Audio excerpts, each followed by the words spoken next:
Bu, kegiatan pagi Ibu biasanya apa sih sebelum berangkat ke kantor? Main piano untuk refreshing. Mau dengar? Mau.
Assalamualaikum warahmatullahi wabarakatuh. Halo Sobat BUMN. Kita kaum perempuan rasanya betul-betul bersyukur lahir dan hidup di masa kini. Karena kita punya banyak kesempatan, punya banyak peluang untuk mengembangkan diri dan juga mengaktualisasikan kemampuan. Mau sekolah apa, mau belajar ilmu apapun, bisa. Mau mengembangkan hobi apapun, juga ada wadahnya, ada sarananya. Lalu bagaimana dengan dunia kerja? Nah, di BUMN ini membuka pintu selebar-lebarnya, membuka ruang seluas-luasnya untuk para kaum perempuan berkarya, untuk bisa menunjukkan potensinya. Dan yang pasti adalah untuk bisa membuat kaum perempuan menjadi seorang pemimpin. Di BUMN Unleash kali ini, saya akan ajak Anda untuk mendengarkan cerita dari sosok pemimpin di BUMN yang satu ini. Beliau punya cerita inspiratif. Apalagi beliau ini ada di dunia yang kalau kita bilang ini kayaknya dunianya cowok nih. Bagaimana bisa seorang pemimpin perempuan eksis di situ? Beliau adalah Ibu Tri Andayani atau yang punya panggilan akrab, panggilan sayang Bu Anda, selaku Direktur Utama Pelni. Assalamualaikum warahmatullahi wabarakatuh Bu Anda. Waalaikumsalam warahmatullahi wabarakatuh Mbak Putri. Gimana kabar Bu Anda? Baik, alhamdulillah. Kemarin sudah sibuk banget saya yakin. Harus mudik, harus balik. Ya, sempat berlibur setelah itu? Belum. Nggak ada. Karena baru hari ini tadi penutupan angkutan lebaran Pelni baru tadi pagi kami laksanakan dan dihadiri oleh kurang lebih 300 pimpinan di kapal, cabang dan kantor pusat gitu. Untuk kita sekalian melakukan evaluasi. Oke. Berarti kemarin-kemarin kayaknya nggak ada waktu buat main piano ya Bu? Nggak ada waktu. Karena waktunya dari pelabuhan ke pelabuhan, naik turun kapal gitu. Karena kita semua direksi itu kita kan berenam ya Mbak Putri. Jadi mempunyai jauh hari sebelum lebaran itu, sebulan sebelum lebaran kita sudah mengatur siapa kemana. Gitu, melakukan monitoring. Nah kebetulan kemarin tuh saya dapat monitoring ke ke Medan, Belawan. Kemudian saya berlayar kemarin dari Parepare ke Makassar ya. Kurang lebih ada 8 sampai 9 jam ya. Kemudian juga saya sempat ke Semarang. Dan teman-teman yang lain juga seperti itu gitu. Jadi kita berbagi tugas. Ini yang membuktikan bahwa Bu Anda ini sosok perempuan pemimpin yang tangguh ya Bu. Jadi langsung ke lapangan, terjun langsung. Kemudian berlayar dan sebagainya, iya. dari ujung ke ujung begitu kan, berbagai medan. Iya. Dan itulah Kartini. Gitu. Sehingga kalau kita mau saya juga menyampaikan dalam untuk teman-teman di Pelni ya, dalam kalau kita sedang membahas emansipasi wanita, kemudian kita membahas tanggung jawab dan kewajiban di kantor ya, tidak kemudian emansipasinya kita ambil, kemudian ketika diberikan pekerjaan yang berat terus gue kan cewek gitu kan ya. Nah, banyak Bu yang kayak gitu, ada permisifnya gitu kan. Dan saya sampaikan bahwa itu nggak bisa gitu loh. Kalau kita menuntut emansipasi, maka kita harus melakukan tugas dan tanggung jawab yang sama gitu. Ya, tapi kan kebayang nih Bu ya, Pelni, orang udah kebayang nih, kerjaannya kayak gitu, dunianya kayak gitu, apalagi nih erat sama dunia kaum pria. Tiba-tiba datanglah seorang pemimpin wanita. Apa sih Bu tantangannya pada saat itu pertama? Jadi waktu saya ke Pelni itu pertama 2017 ya Mbak Putri, jadi direktur keuangan. Jadi saya ingat pada saat itu pertama kali saya datang, baru pertama kali pagi ya, didatangi dari teman-teman ketua serikat pekerja lah gitu ya. Ya pelaut gitu kan badannya ya. Aduh, aku kan bankers ya. Jiper nggak pada waktu itu? Enggak sih, kalau aku sih mikirnya begini. Semua orang itu kalau nyun sewu, kalau misalnya di uangke ya, artinya kita apa sih, mau lo apa gitu ya. Kemudian kita bicara juga baik-baik gitu ya, kita berdiskusi apa yang mereka inginkan, yang mereka harapkan. Kan sebenarnya gini, mereka itu teman-teman itu saya rasa juga di mana saja juga seperti itu ya, ingin menyampaikan aspiratifnya kepada manajemen. Nah inilah yang kadangkala itu seringnya menemui hambatan-hambatan ya, tapi bukan seringnya sih, saya rasa sekarang manajemen di BUMN juga sudah di perusahaan BUMN juga semuanya saya melihat juga sudah terbuka semuanya, memberikan ruang diskusi gitu ya.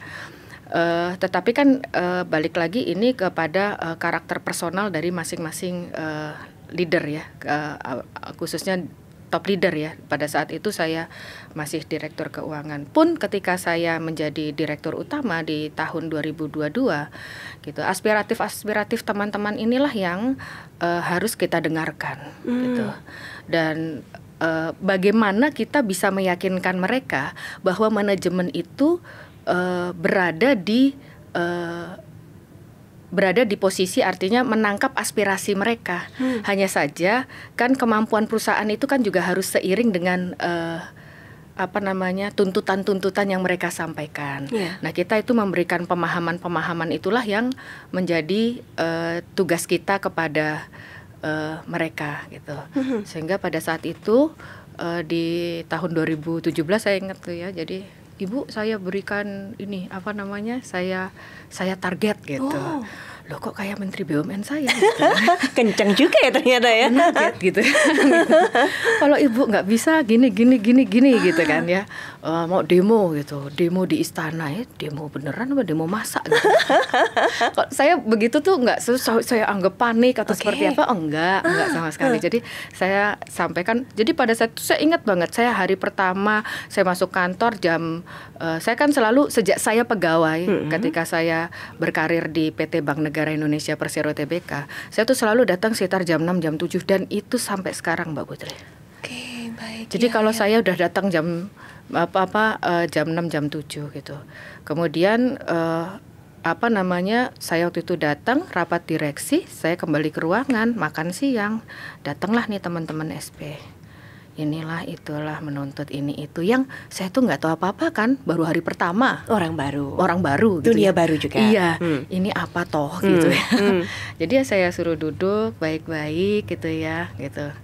Terus bro kita tuh jangan keras-kerasan lah gitu. Gue kan juga orang baru gitu kan. Coba gue dengerin apa mau lo gitu kan. Jadi kemudian mereka sampaikan gitu kan ya. Oke, saya sampaikan nanti ke forum direksi gitu ya. Karena kami itu kolegial. Dalam posisi saya direktur keuangan, tentu ini akan saya sampaikan aspiratif kalian ke BOD. Dan setelah itu hubungan kita itu baik gitu ya. Bahkan kadang-kadang suka saya undang, saya ajak sarapan Indomie bareng gitu kan ya. Tapi kalau mereka nakal-nakal ya saya panggil juga gitu. Ya mereka tuh paling takut saya undang makan siang. Kenapa Bu? Apa artinya kalau makan siang apa nih?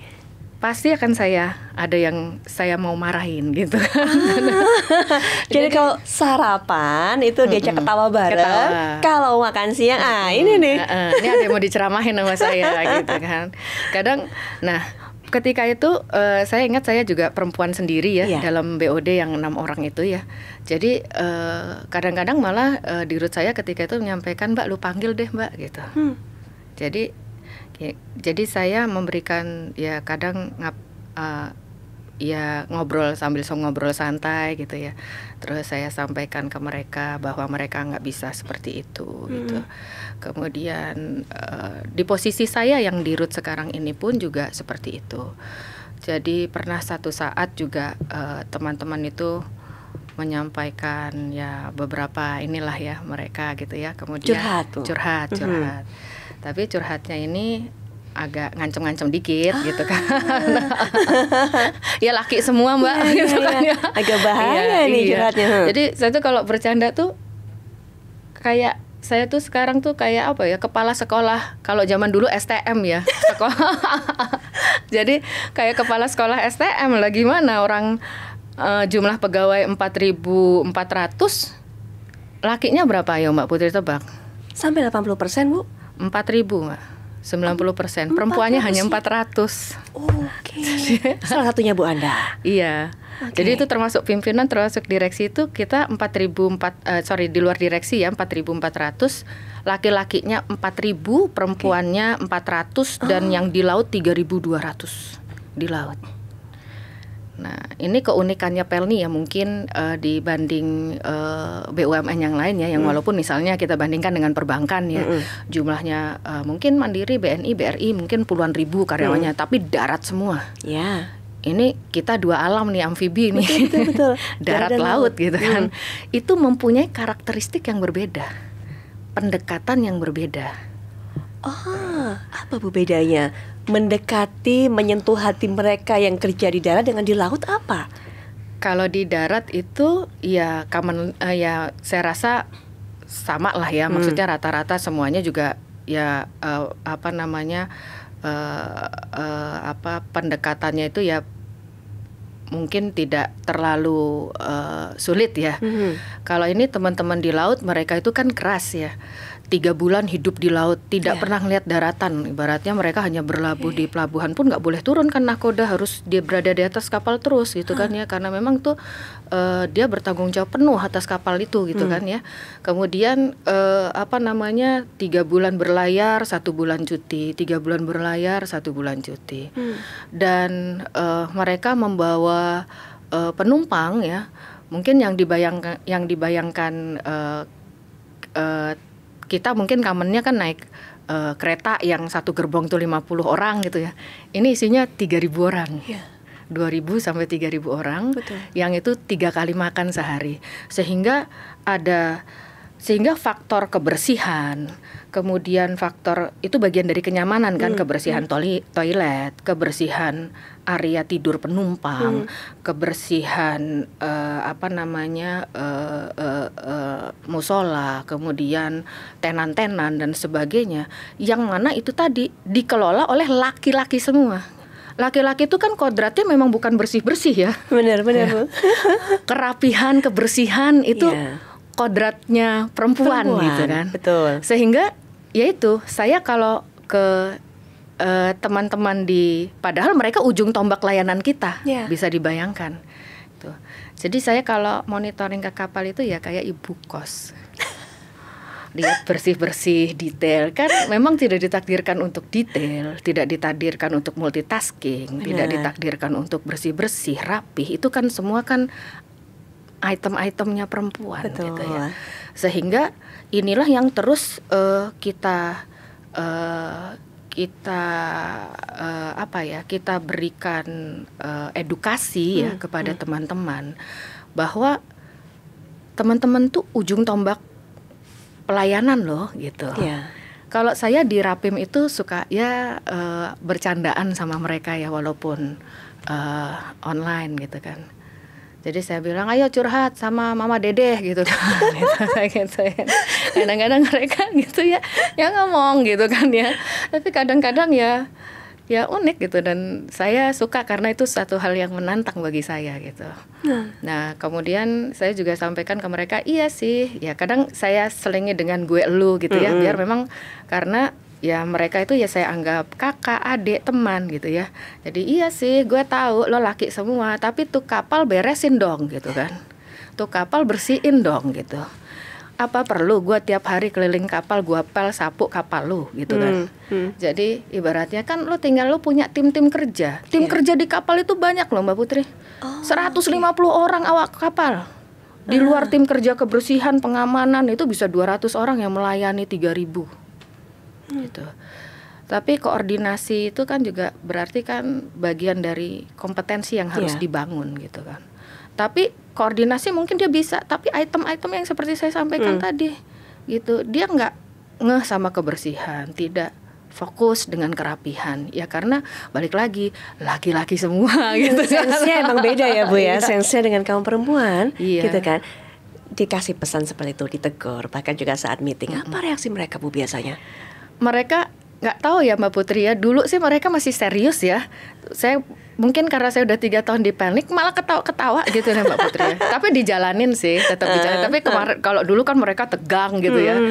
Tegang tapi dijalani apa yang saya ini kan. Karena saya walaupun saya senyum-senyum ketawa-ketawa tapi mereka tahu saya tegas gitu ya. Artinya juga mereka mungkin sekarang sudah bisa menerima Bu. Sudah bisa semakin dekat dengan Bu Anda dengan metode pendekatan Bu Anda yang ngena ke mereka. Ya alhamdulillah itu.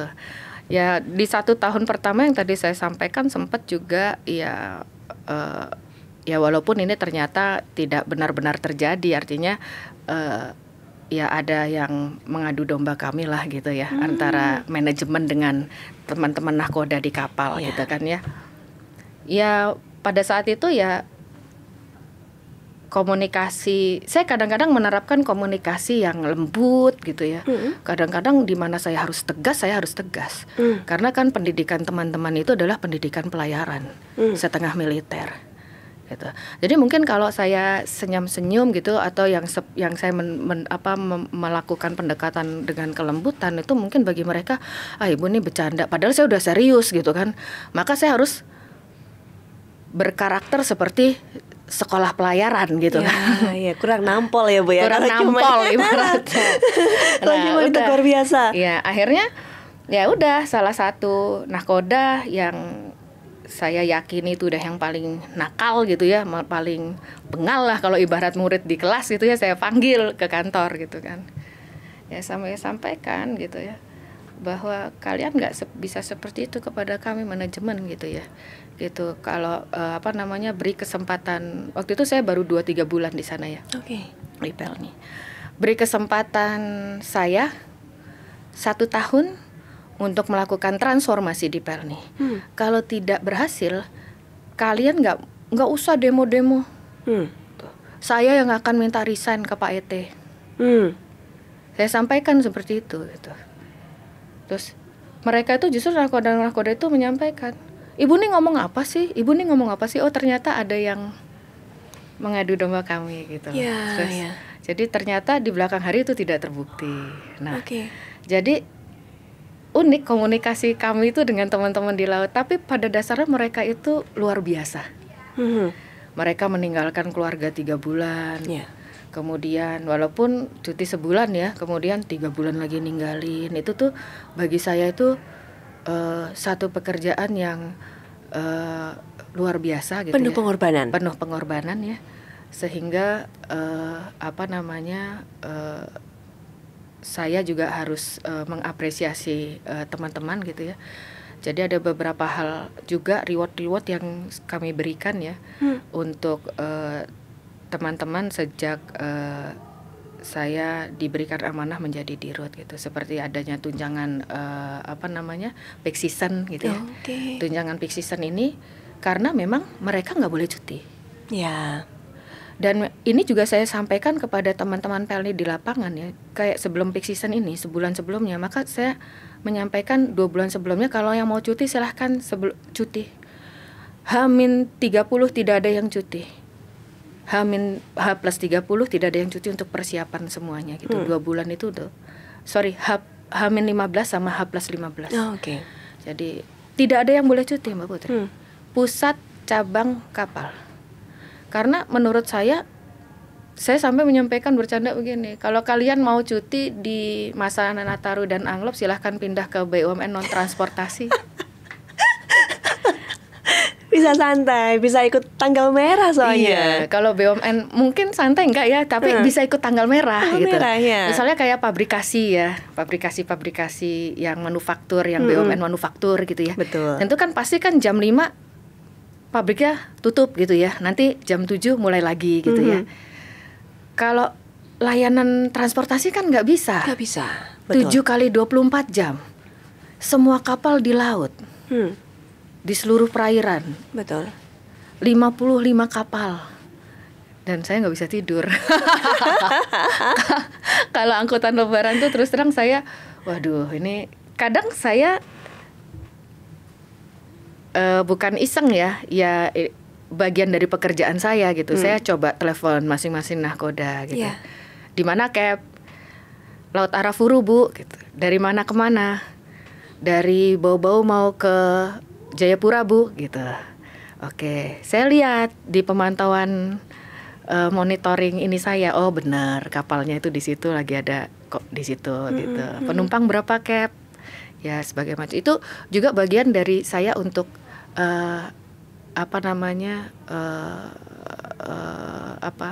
bukan lebih ke monitor ya. Artinya saya menyampaikan kepada mereka begini, kalau kalian menerima pekerjaan sebagai nahkoda dan kru kapal, maka konsekuensi kalian harus kalian terima. Kalian nggak bisa iri dengan yang di darat, pulang bisa ketemu keluarga, kalian 3 bulan nggak ketemu gitu. Betul. Ya. Itu bagian dari konsekuensi pekerjaan. You take it or leave it. Kalau lo mau kerja seperti ini, ya itu kan bukan pekerjaan yang sehari 2 hari dan itu pendidikannya lama. Pelayaran gitu. Nanti lulus pelayaran kan tahu konsekuensinya mau jadi apa, jadi nahkoda kayak, mualim kayak apa kayak, dan dengan konsekuensi berlayar berbulan-bulan itu mestinya sudah mereka perhitungkan apakah mereka kuat, enggak dan sebagainya. Nah, tapi maka dari situ juga yang tadi saya sampaikan, saya tetap mereview ya reward yang bisa kami berikan yang sebelumnya belum diberikan oleh manajemen sebelumnya, seperti peak season gitu ya. Ya tadi yang saya sampaikan juga mereka nggak ketemu keluarga, sementara yang di darat kan walaupun tidak cuti kan tapi pulang bisa ketemu keluarga, pulang ke rumah, pulang ke rumah, betul. Ketemu anak, orang tua, mertua dan sebagainya. Sedangkan mereka mungkin masak opor sambal goreng sih bisa di atas kapal juga dapurnya gede gitu ya buat masak 3.000 orang gitu ya. Tapi kan mereka nggak ketemu keluarga. Benar, sejauh mata memandang laut semuanya. Laut semua, air semua. Kemudian mereka harus berlebaran di atas kapal bersama teman-teman kerjanya. Betul. Dan seluruh penumpang. Paling pol juga video call. Iya. Nah, itulah yang tadi kita berikan tunjangan peak season. Kemudian juga ada tunjangan komando ya. Juga kita berikan. Artinya ini khusus untuk teman-teman yang di kapal. Karyawan PELNI yang di darat tidak ada tunjangan komando. Oke. Ya karena itu tadi sebagai reward kita ke apresiasi kita ke mereka gitu. Betul. Dari sisi aspek manusiawi ya. Nah ini mungkin salah satu hal juga yang membuat mereka akhirnya percaya kepada Bu Anda, karena tadi sempat dipanggil, ternyata yang namanya riak gelombang sudah datang dari awal ya Bu ya. Saat kemudian Ibu datang pertama ke Pelni, tapi kemudian komunikasi sampai kemudian ada hal-hal yang sebelumnya mungkin belum diberikan, saat ini kemudian diberikan manfaat itu kepada mereka. Jadi ada perasaan mereka bahwa Bu Anda sebagai sosok pemimpin wanita, dengerin nih apa mau kita, ada care nih, peduli nih. Mungkin itu ya Bu? Saya rasa seperti itu ya. Dan saya sampaikan ke mereka komitmen dari awal, support kami manajemen, dan selama saya diberikan amanah menjadi dirut di sini, maka saya akan berikan sebesar-besar keuntungan, artinya sebesar-besar untuk kesejahteraan mereka. Gitu. Selama dalam ukuran kemampuan perusahaan ya tentunya artinya gitu. Saya sampaikan dan itu sudah mereka buktikan gitu. Oke. Banyak juga Bu yang mempertanyakan, kalau bos perempuan, pemimpin perempuan nih nggak pakai akal nih, pakai hati nih. Nah itu tuh Bu, jadi biasanya like dislike-nya gede, kemudian mengambil keputusan juga nggak bijak, karena apa-apa pakai perasaan ukurannya, bukan pakai perhitungan yang matang. Gimana Bu melihat ini Bu? Saya menerapkan manajemen keterbukaan ya, dan benar-benar keterbukaan, transparansi gitu ya.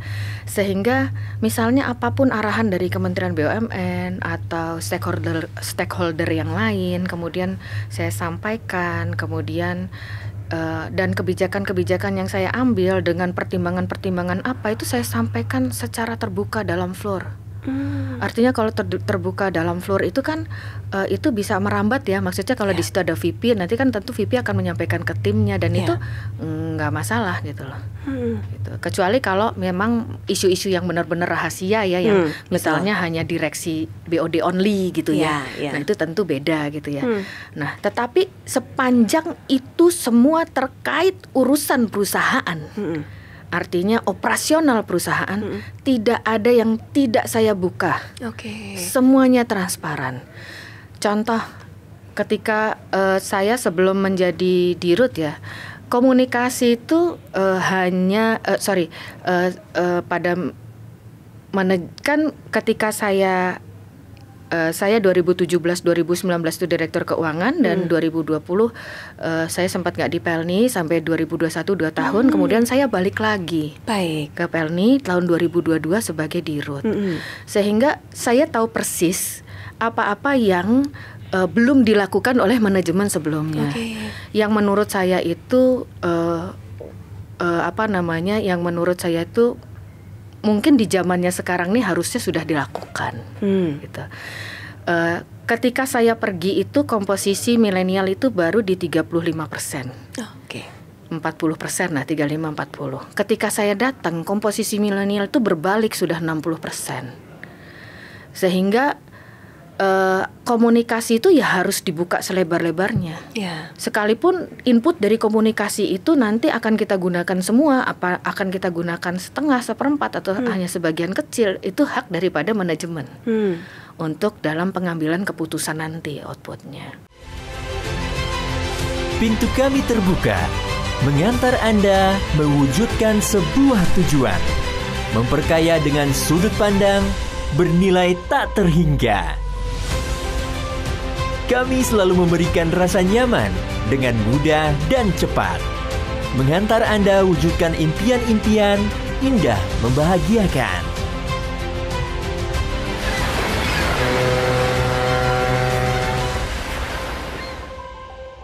Pelni, we connect, we unify. Hal-hal yang saya lakukan yang sebelumnya tidak dilakukan adalah melakukan rapat pimpinan. Ini sebenarnya terkesan sepele ya. Iya betul. Tapi imbasnya, dampaknya Bu? Dulu itu Nahkoda dan cabang tidak pernah dilibatkan dalam pengambilan keputusan atau dalam meminta input-input di lapangan. Jadi selalu yang meeting itu ya hanya kantor pusat saja.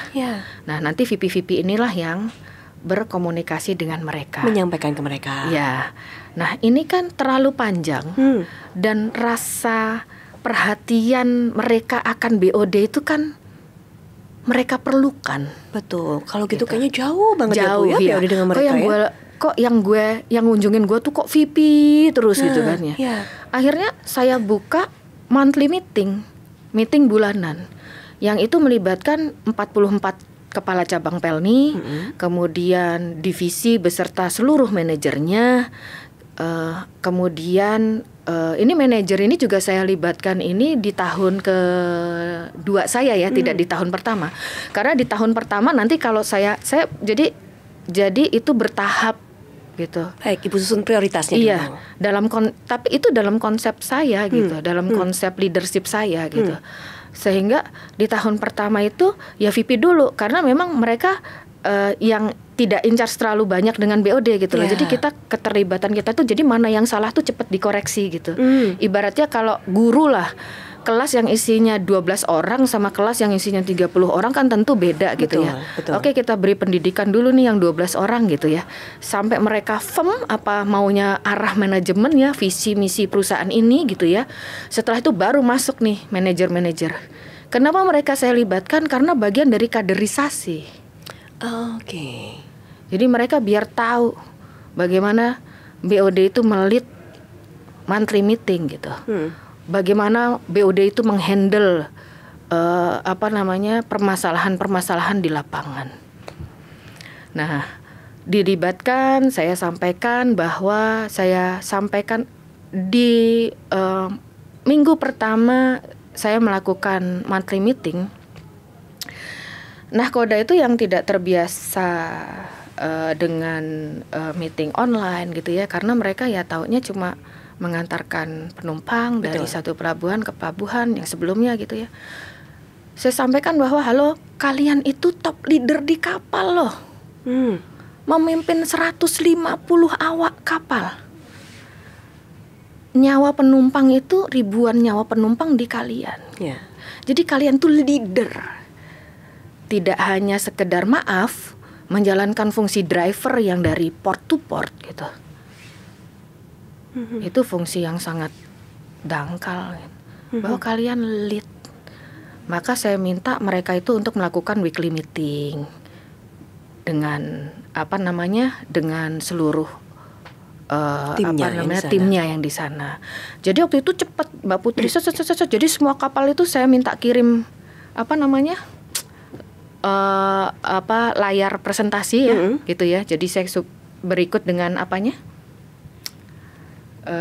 kameranya begitu semuanya Bu? Iya. Untuk Zoom. Jadi perlengkapan presentasi. Betul. Gitu ya. Sehingga saya meminta nahkoda itu kalau dengan mualim itu kayak co-pilotnya ya. Mualim 1, 2, 3 karena kapal berlayar lebih dari 24 jam sehingga penggantiannya itu 8 jam gitu yang menampingi. Jadi ada mualim pun ada 6, 3 mualim senior, 3 mualim junior gitu. Jadi bergantian mereka di atas kapal. Di anjungan ya. Nah, itu kita berikan perangkatnya di seluruh kapal. Nanti kalau sudah monthly meeting, maka materi monthly meeting itu harus mereka mintakan ke Korsek. Oke. Dan harus nahkoda itu mampu mempresentasikan ke seluruh awak kapal apa yang disampaikan manajemen pada sesi monthly meeting. Yeah. Apa intinya bahwa kalau saya bilang A, maka saya itu kan top leader di Pelni ya. Betul. Maka sampai bawah A juga. Jangan A, terus apalagi di laut nih. A-nya jadi B, B-nya jadi C, C-nya jadi D, D-nya jadi E, sampai di laut Arafuru jadi H. Jadi J. Jauh banget gitu kan. Sehingga inilah yang membuat derap kita itu tidak sama untuk pencapaian visi dan misi. Udahlah derap nggak sama, otomatis target nggak tercapai dong pasti gitu. Yeah. Nah ini kan nyamain suara ini kita nyanyiin, jangan sampai nih kita nyanyi Halo Halo Bandung di Jakarta kantor pusat, di Rut di sana nyanyinya dari Sabang sampai Merauke gitu kan. Ini udah kacau ini. Benar. Gitu kan. Jadi kita intinya menyamakan suara. Iya. Nah menyamakan mindset gitu. Mau kemana sih Pelni ini gitu. Harus tahu, semua harus tahu. Semua top leader baik di kapal cabang harus tahu. Pertemuan pertama, jadi saya minta untuk menyampaikan tuh ya perangkat presentasi, kemudian di pertemuan bulan berikutnya Montri kan ya, bulan kedua itu sudah mulai itu berjalan. Di pertemuan pertama saya mempresentasikan apa Mbak Putri? Saya mempresentasikan laporan keuangan. Kan ada 3 laporan keuangan nih, rugi laba, neraca, sama cash flow. Udahlah cash flow itu urusan kantor pusat, tuh urusan treasury lah. Neraca juga urusan treasury sama akuntansi. Yang penting adalah laporan rugi laba. Ya. Itu yang harus mereka pahami. Bayangkan ketika laporan rugi laba secara konsolidasi itu di breakdown, ada kapal ini, kapal A, kapal B, kapal C. Ketika saya tanya ke nahkoda kapal A, Cap, berapa sih labanya kapal A gitu kan ya? Nggak bisa jawab Mbak Putri. 26 kapal nahkoda nggak ada yang bisa jawab. Selama ini mereka nggak terinformasi soal itu. Jadi siapa yang tanda tangan? Yang tanda tangan mereka nahkoda itu berarti apa? Mereka tidak paham. Mereka nggak paham.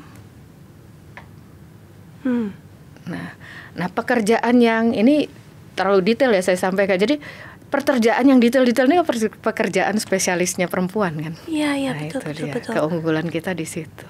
Nah, jadi kalau di sini memang keunggulan yang dimiliki oleh perempuan sebagai seorang pemimpin ternyata bermanfaat sekali digunakan oleh Bu Anda sebagai cara untuk mentransformasi Pelni ini. Iya. Semuanya dibenahi, komunikasi semua satu arah, semuanya sama-sama visinya, semua sejalan, begitu kan? Iya. Nah, terus saya sampaikan, ini ya, saya minta waktu itu divisi akuntansi, coba kamu buat deh laporan rugi laba, tapi jangan yang susah-susah ya. Misalnya pendapatan tuh kan kalau di Pelni ada yang dari bisnis inti sama bisnis sampingan. Bisnis inti itu ya kapal-kapal itu. Nah, terus biaya pun juga seperti itu. Itu ini ya, pendapatan itu ya seperti kayak ngajarin akuntansi dasar waktu pas saya di semester 1 dulu gitu loh. Kuliah. Jadi ini ada pendapatan, ada biaya. Pendapatan dikurang biaya itu laba rugi. Laba rugi itulah yang untuk operasional kantor berikutnya, untuk tahun berikutnya. Laba rugi itulah yang juga bisa membuat Pelni ini misalnya beruang investasi dan sebagainya. Pelni semakin sehat, tumbuh seperti itu. Nah, jadi pendapatan tuh ini ada pendapatan kapal ya saya klik gitu. Ini pendapatan kapal, ini kapalmu, KM ini, KM itu, KM ini, KM itu. Ini dapatnya dari mana? Tiket penumpang. Dari mana lagi? Dari tenan di atas kapal. Dari mana lagi? Dari kontainer-kontainer di atas kapalmu gitu tuh. Kita hitung biayanya apa. Buat nekan biaya apa? Bantu manajemen efisiensi di sini. Bantu manajemen untuk meningkatkan di sini. Gitu. Jadi nanti konsekuensinya adalah jasa produksi yang kita berikan ke kamu gitu. Peningkatan kesejahteraan dan sebagainya. Yang saya janji selama saya diberikan amanah sebagai direktur utama Pelni menjalankan di situ, maka semuanya itu sebesar-besar untuk kesejahteraan mereka. Dan menurut saya sebenarnya juga kita semua yang bekerja haknya bukan hanya untuk menerima bulanan, Bu, tapi juga mendapatkan informasi seperti yang Ibu sampaikan. Jadi tahu, ini pendapatannya seperti ini, rugi labanya seperti ini. Ketika kemudian itu Ibu berlakukan, mereka semua ikut meeting, mereka jadi tahu. Akhirnya. Apa respon mereka, Bu? Dan alhamdulillah ya, kalau dulu tuh 3-4 bulan pertama lah mereka masih takut. Dan saya sampaikan dalam forum itu bahwa forum ini bukan forum untuk mempermalukan. Tetapi forum ini adalah menyelesaikan masalah. Jadi masalah tuh jangan disimpan di laci. Dan jangan gengsi kalau kamu itu, wah gue VIP nih, gak bisa nyelesain masalah tapi diem aja. Itu saya lebih marah. Dan kalau target-target ini tidak tercapai, maka KPI kalian tidak tercapai, atau ada permasalahan yang ternyata berdampak belakangnya luar biasa terhadap, bahaya loh kalau transportasi itu efeknya dari internal itu kan bisa mental ke eksternal. Mentalnya kemana? Bisa ke aspek keselamatan. Betul. Itu yang paling utama. Nyawa taruhannya. Iya, nyawa taruhannya. Ribuan penumpang tadi. Betul, Ibu, betul. Misalnya nih, apa namanya, misal ya, aduh ini nih, taruhlah apa ya, life jacket lah ya, taruhlah ini saya bicara keselamatan ya, life jacket di atas kapal. Life jacket di atas kapal ini kan ada kadaluarsanya tuh. Wah, ini di kapal ini misalnya nih dari 1000 unit life jacket 60% kadaluarsa nih. Sementara mitra usaha kita yang itu ada kendala nih dalam produksi. Terus dia diam aja gitu, nyimpen di bawah laci. Lah, kan nggak bisa. Yeah. Misalnya ya kita buka bidding di tengah jalan gitu. Misalnya ya pengadaan lagi, ya proses lagi gitu. Karena ini force major, misalnya pabriknya si supplier ini terbakar lah atau apalah. Tapi kalau disimpan aja terus yang di kapal itu tinggal 400 sementara penumpangnya 1000. Nah, itu yang saya maksud. Betul. Jangan kalian punya permasalahan disimpan aja, tidak disampaikan di dalam floor karena takut dianggap bodoh atau dianggap dan sebagainya itu masih ada wacana itu ketika itu ya. Tapi sekarang sudah enak banget komunikasinya.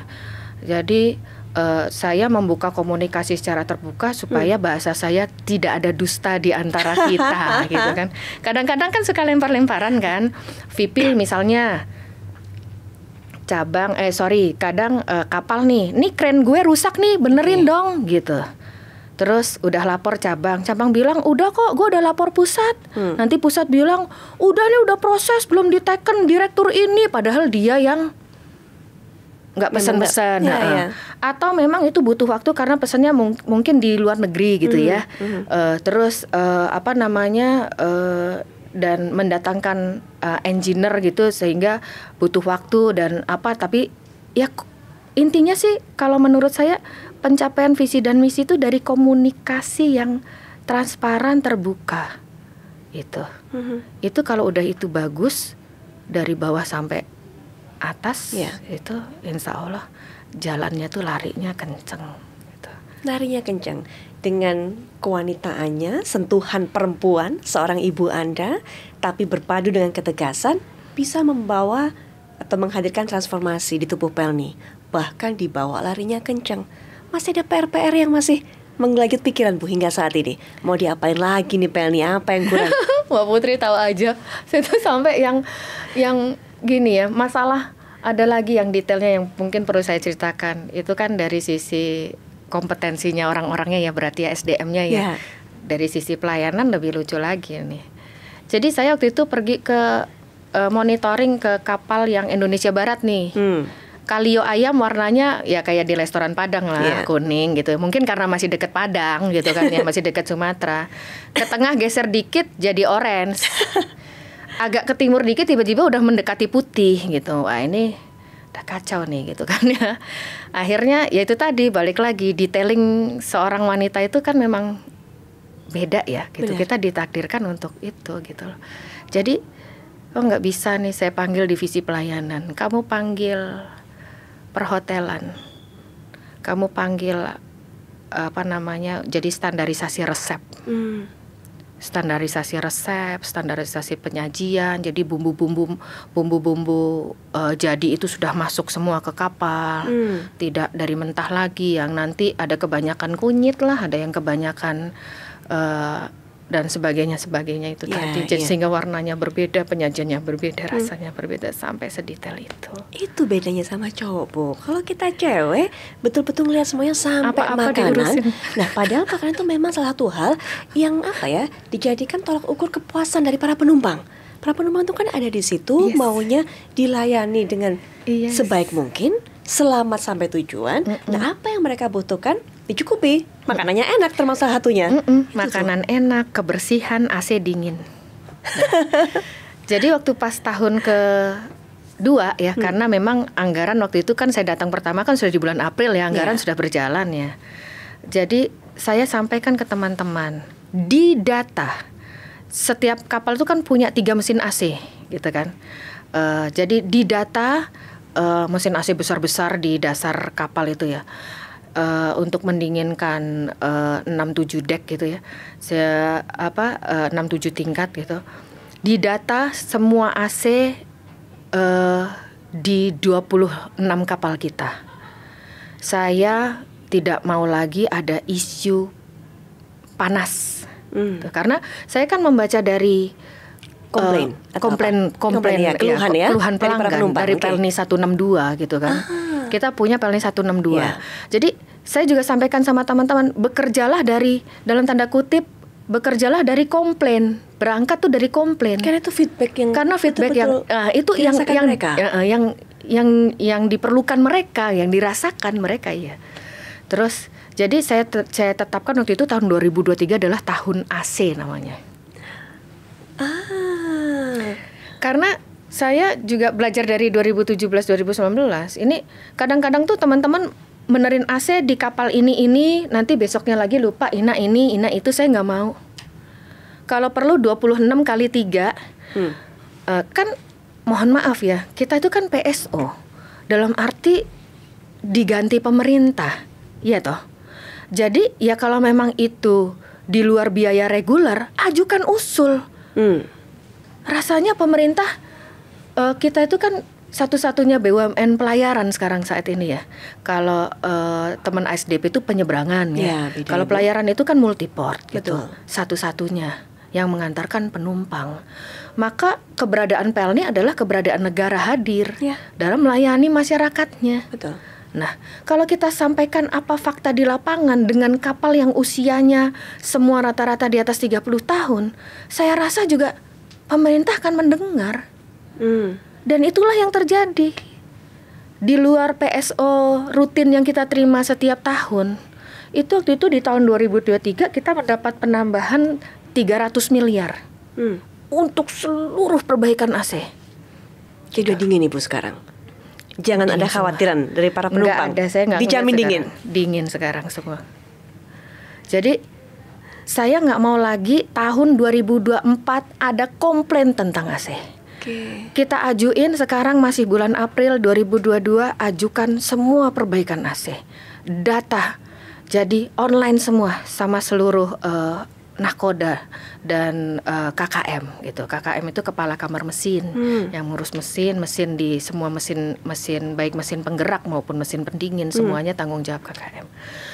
Sehingga kalau perlu, kalau misalnya laporannya harus ke pemerintah harus dari 26 kapal, masing-masing kapal itu 3 mesin, maka sejumlah 78 mesin ini harus ganti semua, ya laporkan.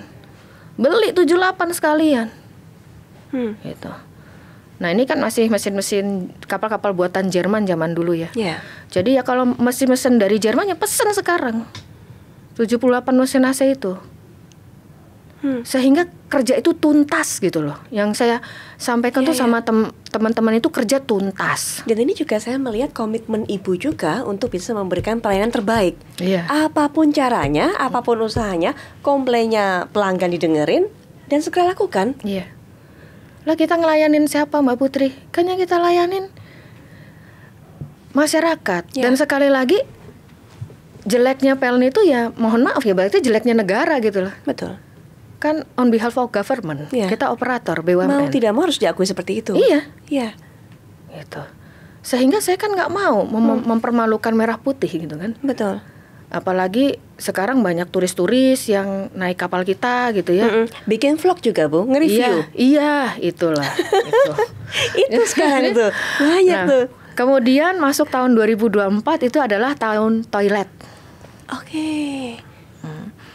Saya menjelaskan dengan bahasa yang mudah waktu itu, mengajukan untuk yang AC dulu ke Kementerian Keuangan. Gimana ya, kayak rumah kita umurnya 35 tahun, AC loh udah 35 tahun, jangankan 35 tahun, AC yang merek Eropa di rumah aja juga paling juga 5-10 tahun juga udah servis tukang AC udah setahun sekali gitu, isi freon dulu. Anginnya juga nggak ada. Iya kan? Ya kan Mbak Putri? Nah ini kapal loh mendinginkan 6 dek ruangan gitu ya, dengan mendinginkan ribuan penumpang gitu, dan itu terus jalan dengan pemeliharaan setahun sekali sih memang gitu.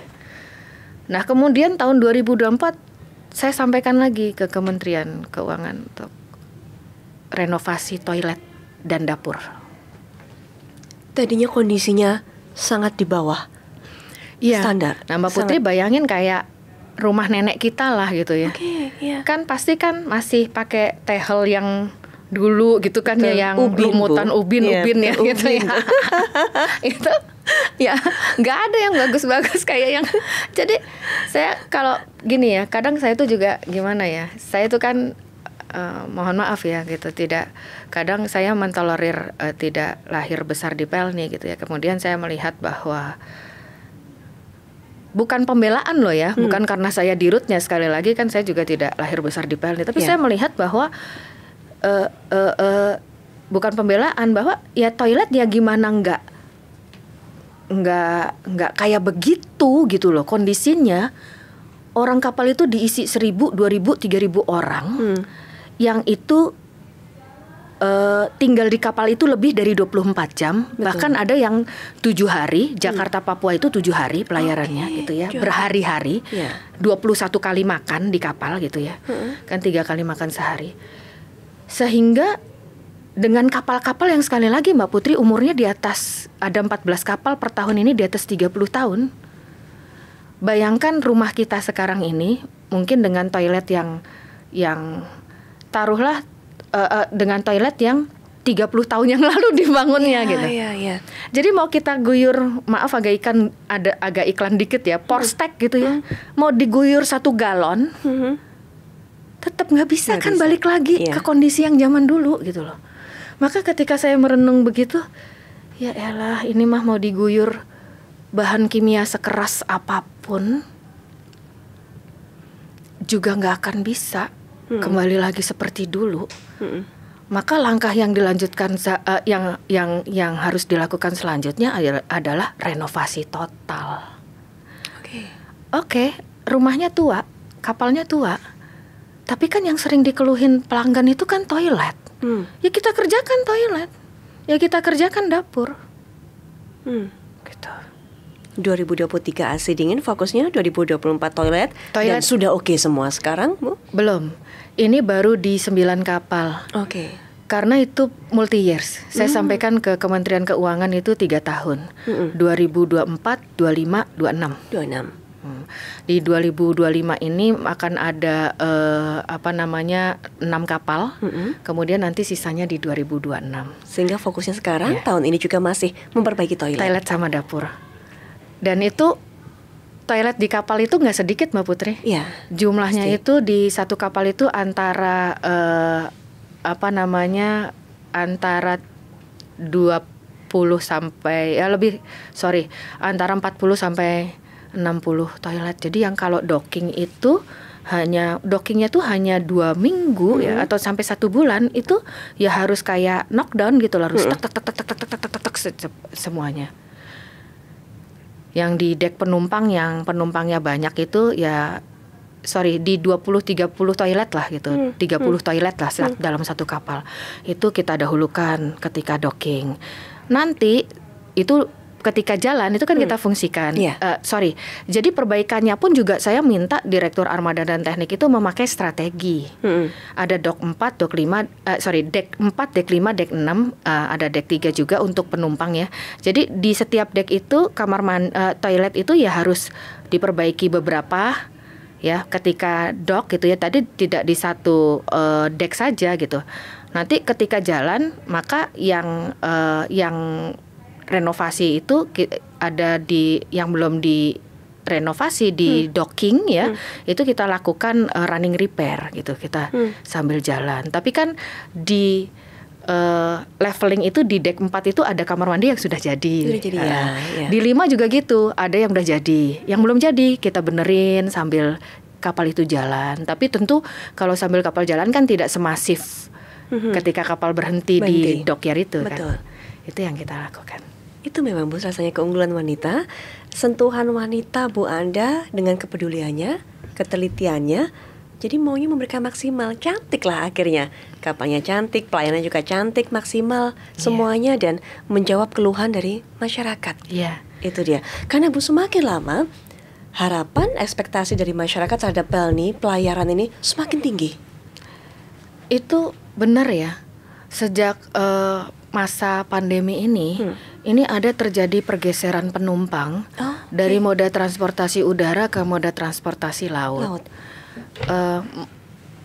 Kalau saya baca-baca ya dari artikel-artikel, mungkin karena juga salah satu efek ya atau dampak dari pesawat udara yang mungkin dikembalikan kepada lesornya dan sebagainya.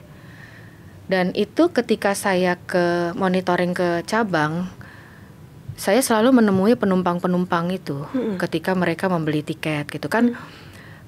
Kok tiketnya nggak online, tapi ada masyarakat yang memang sudah berlangganan PLN dari dulu, kayaknya tuh kalau nggak datang ke cabang tuh agak gimana gitu ya. Kemudian sinyal-sinyal juga di daerah-daerah 3TP itu kan juga masih on off gitu. Betul. Sehingga mengharuskan mereka terkadang mereka tidak bisa mengakses dari handphone mereka gitu. Dengan digitalisasi pembelian tiket dan pembayaran tiket PLN ini yang sebenarnya sudah kita perluas gitu kan channelnya hingga ke bank-bank besar, BCA, Mandiri, BRI, BNI, BTN itu sudah, Permata juga sudah ikut dalam sebagai channel pembayaran kita gitu ya. Nah itu saya bertanya, banyak yang dari mereka itu pengalaman pertama gitu. Ini saya pertama Bu gitu. Biasanya naik apa? Naik pesawat gitu. Juga ya hal-hal seperti itu yang saya pikir kita sebagai negara maritim ya, mestinya sudah lebih memikirkan lagi. Bukan sekali lagi loh Mbak Putri, bukan karena saya dirutnya ya, lebih memikirkan lagi bahwa moda transportasi laut ini harus dijadikan tulang punggung. Betul. Sepakat soal itu Bu. Iya, betul sekali. Apalagi tadi sudah saya sampaikan bahwa memang masyarakat ada pergeseran soal ini. Ingin fasilitas yang diberikan oleh PLN ini juga begitu maksimal gitu kan. Soal 3TP tadi Ibu juga sudah sempat menyinggung mengenai 3TP. Bagaimana kemudian PLN ini menjamin bisa menjangkau semuanya daerah-daerah tadi 3TP Ibu, termasuk juga pembayaran cashless apa semuanya bisa berjalan dengan maksimal. Upaya-upaya ke depannya apa Bu? Tentu masih banyak PR hingga saat ini. Nah, memang ke depan itu dalam hal cakupan 3TP ini juga menjadi PR kita tersendiri ya. Tapi kan sekali lagi PLN ini tetap membuka loket-loket di cabang untuk teman-teman di daerah 3TP itu untuk mengakses. Dan kita juga bekerja sama dengan minimarket ya. Mungkin ya jadi agak disebut sedikit ya dengan Indomaret, Alfamart gitu, yang kita tahu itu cakupan mereka tuh sampai ke desa-desa terpencil gitu. Nah kemudian kita juga kemudian kita juga menggandeng ada Briling juga ya yang sampai ke desa-desa. BNI Agent 46 itu kan juga sampai ke desa-desa. Nah kita terus menggandeng bagaimana tiket PLN ini bisa diakses dengan mudah oleh teman-teman di daerah 3TP ini. Mereka itu kan tidak seperti kita di Jawa ya, yang tinggal milih. Apa mudah di sini kan? Apa saja pilihan. Mudah. Ya. Mau naik darat, mau bus yang kayak apa, ekonomi, bisnis plus apa yang cuma satu bis itu cuma ada 10 tempat tidur sekarang ada ya. Ada bisa karaoke juga Bu. Nah itu dia. Terus kereta api pun juga begitu berkembang dengan sangat baik gitu ya. Terus transportasi udara juga seperti itu. Sedangkan kalau teman-teman kita yang di luar Jawa itu, contoh teman-teman di Jayapura, di Biak, Sorong, itu dapat mereka menikmati sayuran itu karena ada kapal PLN yang datang dari arah Bitung. Gitu. Karena kan kondisi alamnya Papua sendiri itu kan untuk beternak oke. Tapi untuk bertani gitu. Jadi sayur-sayur, mayur itu datang semua dari arah Bitung. Kapal kami berhenti, itu pasokan ya ada tapi harga naik. Pasokan itu mungkin dari kapal-kapal swasta yang teman-teman swasta yang kecil gitu ya, kan tidak sebesar-besar kapal kita gitu yang memuat 75 kontainer gitu kan. Ngangkut sayur mayur dengan dengan river kontainer kita gitu ya. semuanya aman, daging apa. Nah itu yang saya pikir perlu dipikirkan gitu. Iya, karena ternyata sangat sentral. Ketika Ibu bicara lebih lanjut lagi, untuk orang-orang mungkin banyak yang berpikir, wah kapal PLN ngangkut orang, mengantarkan orang dari satu titik ke tempat lainnya. Tapi ketika tadi bicara, wah ada hubungannya juga dengan pengantaran pangan untuk saudara-saudara kita yang tinggal di daerah-daerah yang hanya bisa terjangkau dengan kapal. Itu hal penting, peran dari PLN. Nah juga salah satunya saya bentar nih harus melihat materi nih.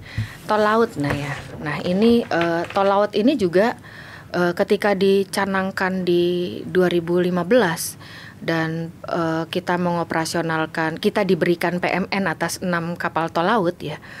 Di samping juga kapal tol laut yang milik Kementerian Perhubungan yang kita operasionalkan, yang di tahun ini kita mendapatkan 4 kapal ya untuk dioperasionalkan, sehingga total kapal tol laut yang kita operasionalkan di tahun ini 10. Itu yang tadi seperti Mbak Putri sampaikan gitu. Oh itu sangat membawa manfaat, iya. Dan kita ini meyakini bahwa kita tuh bermanfaat nggak sih gitu ya. Ini kan ibarat PLN ini kan transportir ya. Iya.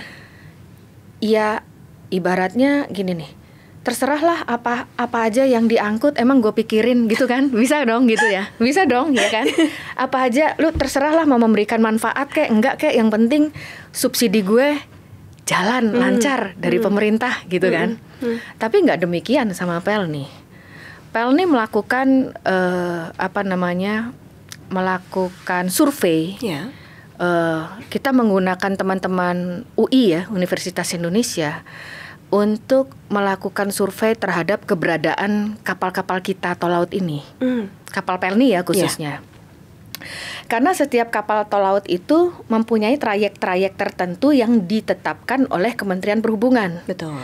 Nah, atas trayek-trayek yang diberikan kepada PLN, maka PLN melakukan survei. Ini keberadaan gue nih bermanfaat nggak sih buat teman-teman di Natuna, di Morotai, di Tidore, di Rotendao, kemudian di Fak-Fak gitu. Ternyata manfaat bagi masyarakat itu sangat besar. Yang semula mereka itu tidak mempunyai pilihan atas barang-barang bapokting gitu ya. Misalnya mungkin kualitas gula pasir pada saat di daerah itu, kalau kita kan di supermarket di Jakarta nih mau pilih yang kuning ada, mau pilih gula batu ada, mau pilih gula pasir yang putih ada, banyak pilihan.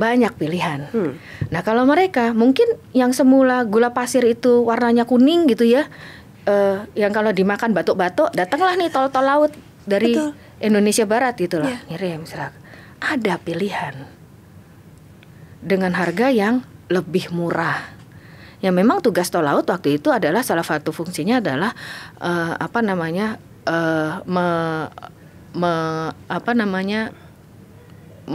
menyamakan harga dengan Indonesia Barat gitu ya, sehingga keberadaan kapal-kapal tol laut ini benar-benar menjadi harapan mereka untuk mendapatkan ya perlakuan atau harga yang sama dengan kita-kita yang tinggal di Indonesia Barat. Iya, gitu. karena tadinya mereka kan sudah nggak ada pilihan, terbatas, harganya tinggi pula. Iya, itu. Tapi di sinilah PLN datang memberikan jawaban. Dan kita itu untuk daging ayam, kemudian minyak goreng, air mineral, kemudian ada ya beras, daging ayam, minyak goreng, kemudian juga semen gitu ya. Itu mengalami penurunan harga sebelum kami masuk dan sesudah kami masuk. Ini survei independen ya, surveinya teman-teman UI gitu ya. Sebelum kami tol laut masuk ya, tentu kami ini maksudnya di sini juga negara hadir ya. Kami masuk itu sebelum kami masuk harga itu masih sedemikian, dan setelah kami masuk itu sudah mengalami penurunan harga 5-25%. Cukup terasa, ini sangat membantu untuk masyarakat sekali. Betul, iya. Betul Ibu. Sehingga tadi penting nggak ya?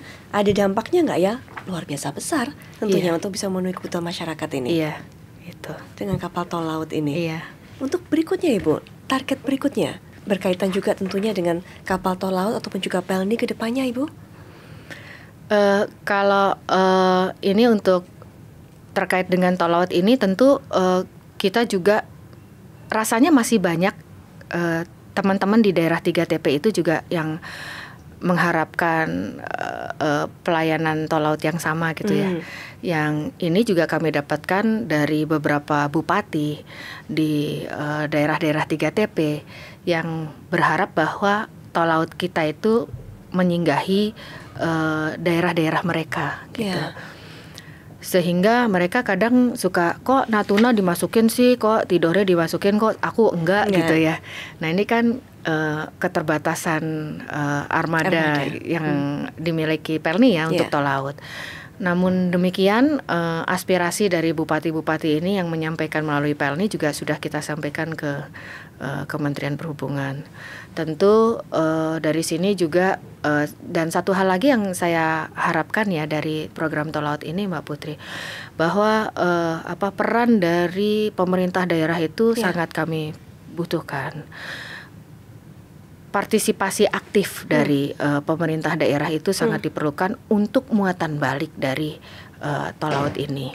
Karena ketika dari Indonesia Barat ke Indonesia Timur itu full, tapi ketika dari Indonesia Timur ke Indonesia Barat itu hanya di 30-40%. Sehingga kan ini sebenarnya teman-teman di seluruh khususnya di daerah-daerah yang disinggahi oleh tol laut ini komoditas-komoditas atau daerah ini yang memang menjadi komoditas unggulan itu dapat digali lah oleh Pemda. Dan kita dalam hal ini pemerintah ya, pemerintah itu kan sudah membuat program tol laut, kemudian pemerintah juga sudah membuat program ini kan juga untuk membalancing harga di seluruh wilayahnya, baik Indonesia Barat maupun Indonesia Timur. Tentu harapan pemerintah juga ada partisipasi aktif dari pemda-pemda ini gitu untuk memberikan komoditasnya untuk diangkut dengan kapal tol laut. Ya, gitu. Baik. Dari perbincangan ini, Ibu, kita sudah dapat banyak sekali cerita dari Bu Anda. Transformasi yang dilakukan, perbaikan-perbaikan, bahkan juga membuat semuanya saat ini ada di Pelni, Insan Pelni, kompak, satu suara, satu hati untuk bisa memberikan pelayanan terbaik untuk masyarakat. Bahkan juga cerita soal tol laut tadi, di mana begitu signifikan perannya untuk membantu masyarakat di berbagai daerah.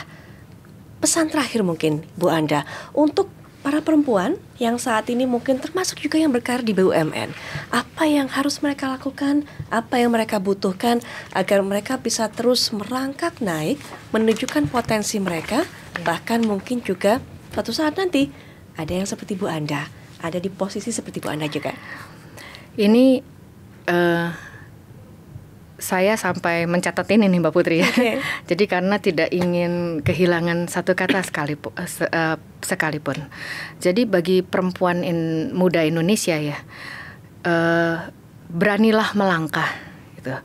Menetapkan tujuan kalian, mempersiapkan diri kalian dengan kompetensi, dan kemudian percaya bahwa keberanian yang kalian miliki hari ini itu akan membuka jalan bagi kalian dan juga banyak orang di masa depan itu. Dan terutama untuk sektor maritim ya. Untuk perempuan bukan hanya dibutuhkan untuk hadir, tetapi ini juga merupakan satu tantangan yang harus dipersiapkan sejak dini ya untuk memimpin perusahaan. Gitu. Ya. Jadi bekali diri kita dan jangan pernah ragu bahwa kita perempuan punya kemampuan, termasuk untuk memimpin.